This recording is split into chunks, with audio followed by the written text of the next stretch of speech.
So thank you for coming. Welcome back to the conference. So I would call the first opening speaker. I can call Pablo Mendes de Leon on the stage, and then Pierluigi di Palma will follow. Good morning, dear friends, participants. Laura, of course, to begin with, the master of ceremony of this fantastic conference here of these days. It is an immense pleasure for me to welcome you from this place, but that immense pleasure is at the same time also mitigated by the events which happened this week. Yesterday, of course, in India, this morning in Israel, in Iran, and that confronted us in a way with not only the merits and the merits of aviation, but also the dangers of aviation. Aircraft, missiles, airspace used as a strategic weapon in international relations. But at the same time, we also realize that aviation brings us together. So that tension will be reflected in many topics which we are going to discuss today, and which is also reflected in the many provisions, the legal provisions of regulations, of treaties, with which we work in our daily practices. The merits of aviation, facilitating trade, bringing people from one place to another, among other things here in Rome. I'll come back to that in a second. So the potential of aviation is enormous, but also the danger of aviation is enormous and impressive. At the same time, I also congratulate Laura with choosing today for this conference, because also in the legal field we had important events this week. So not only in the factual world, but also in the legal world. 261 updating yesterday was discussed, and then of course an important decision given by the High Court in London, which was already explained excellently, eloquently yesterday in a panel chaired by our friend Laura. Today we have a couple of other subjects on our agenda. Accessibility is one of them. Accessibility, which I must say somehow has been an important facet of the conferences which Laura organizes very aptly every year, and that is something which has also to do with care of passengers, care of everyone who makes use of the facilities of aviation. And I know that this is a special focus, a point of attention for Laura, not only in her professional environment, but also in her mindset, because care, if there's something she's doing with a lot of dedication, it's taking care of us here in this during these days. Last but not least, we will talk about sustainability, and again I try to link that to the place where we are, Rome, the internal city, the durable city which survives all the centuries. And where could we better discuss sustainability of aviation than here in Rome, in the able hands of, again, the panel chairperson, the first panel chairperson, Laura. With these words, I hope you get a bit in the mood for yet another fantastic day here in Rome, stimulating, fascinating discussions. And I'm honored and pleased to give the floor now, I hope he's here, to the distinguished and honorable chairman of ENAC, the Italian Civil Aviation Authority, Pierluigi di Palma.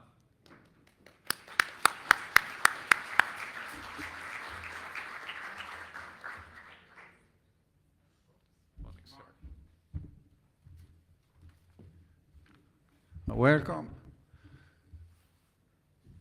Yesterday I was in New York with the Minister of Disability for the important conference in ONU building But yesterday I decided to come back the day before to stay in this meeting because I think that it's very important meeting for us.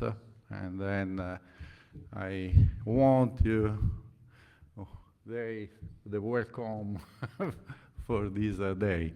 Esteemed colleagues, dear friends, as President of ENAC, the Italian Civil Aviation Authority, I am honored to take part in this event dedicated to the evolution of air transport regulation.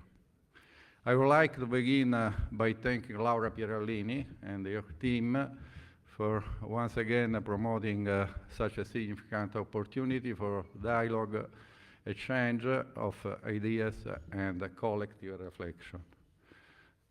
The theme of this year, Smart Skies, Legal Horizons, highlights a key message: the future of aviation must be both innovative and responsible. The regulatory decisions we make today will shape the skies of tomorrow. Despite the many global challenges, we have the opportunity to move forward if we act quickly and with a clear shared vision. Regulation plays a key role in this, and the regulatory frameworks are essential tools to promote sustainability and ensure fair competition. But without harmonized international rules, especially on environmental issues, progress becomes difficult. In this context, ENAC has always supported the use of sustainable aviation fuels, SAF. They are safe, ready to use, compatible with today's aircrafts, and can reduce aviation's carbon footprint immediately. To encourage their use, we need clear incentives, shared standards, and stronger regulatory and financial support. Sustainability is today deeply connected to investments. This is both a challenge and a real opportunity. To keep aviation competitive, we must be flexible and informed. On the technological front, we must bridge the gap between regulation and innovation. We need flexible, data-driven, and adapted rules like those ENAC is working on, based on principles rather than prescriptions, while maintaining safety at all times. Today, we also looking toward a new frontier, advanced airspace and mobility. Suborbital flight, which began as technological challenge, are now opening the way for point-to-point intercontinental travel. ENAC, in cooperation with the Federal Aviation Administration, FAA, has already developed regulations for spaceports and suborbital operations. Together with Virgin Galactic, ENAC has also launched a flexibility study for test flights from the Grottaglie spaceport, is my country, Grottaglie. However, this path cannot be followed in isolation. Aviation is global by nature and requires shared regulatory solutions. ENAC is committed to supporting the governance that will emerge from the upcoming regulatory framework, working closely with both national and international institutions. At the international level, we actively collaborate with ICAO and other partners through initiatives such as ACT-SAF and capacity building programs to support a sustainable transition in global aviation. The Italian aviation community is strongly committed to facing these new challenges. The choice we make today in sustainability, innovation, and governance will shape the future of aviation. Thank you for your attention and commitment to a more sustainable future for air transport. I wish you a productive and inspiring conference. Thank you.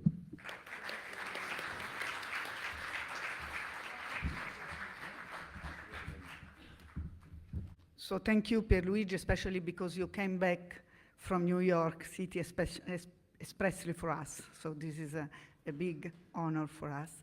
Now, the two opening speeches have been more than on schedule. We have a very, ambitious program today, so a couple of practical information. First of all, there is no coffee break, but the coffee station will be available until 11:30, so you have water and you can take a coffee. And this is for the audience. For my speakers, I really would ask to stay in the allotted time, and sorry, but I will be watching the time. I'm the general moderator, and as I did yesterday also with my colleague Marco, who forgave me, I would take the liberty to, interrupt if somebody will go further compared to the time allotted. For the same reason that we want to make the conference very fast, I will call the five speakers of the first two panel of the first focus to stay together. Then the first one will be Nicolas Rallo, who will update us on the future trend of ICAO. I will not introduce the speaker with their bio, as I said yesterday, because if you look at this modern badge that you have the QR code, which has all the bios of all the speakers. So please, Nicolas, come to the stage. Nicolas is the regional director of ICAO, based in Paris. Are you based in Paris? And he is still running, and when he was in Doha with Linda and other friends, he had a small incident, what was it? And so, but he came nevertheless. So, Nicolas, please take your seat, and then I will leave the floor. The second speaker is Rita Souza from IASA. Rita, can you come to the floor? The third speaker is Jörg Eberhardt, at present CEO of ITA Airways, but before Air Dolomiti and Lufthansa. Then we have Mildred Tregeder from Boeing Company, and Andrea Marotta from the Italian Civil Aviation Authority.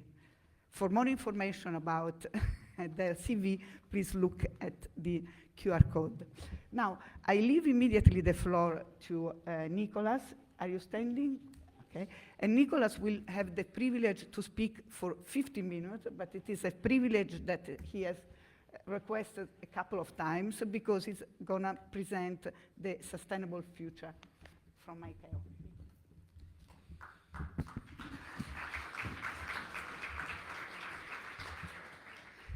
Grazie di cuore, Laura. Grazie per l'invito. Thank you very much for having me. Distinguished colleagues, dear friends, I see many friends here, many long-term friends. A very good morning to all of you. I am delighted to address you and to do so at a very particular moment, that is 3 months before the assembly, the 42nd session of the ICAO Assembly. Can you raise your hands if you have ever participated in ICAO Assembly? Can you raise your hands if you participated to 2 assemblies? 3 assemblies. I stop here because otherwise it will reveal your age. My first assembly was in 1999, in another century. I'm not sure, maybe some of the young students from Laura were not even born.